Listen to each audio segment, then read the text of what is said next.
মালিক তুমি জান্নাতে,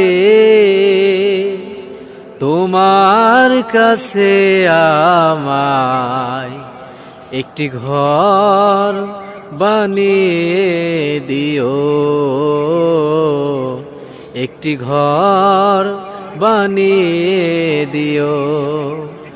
মালিক তুমি জান্নাতে, তোমার কাছে আমায় একটি ঘর বানিয়ে দিও।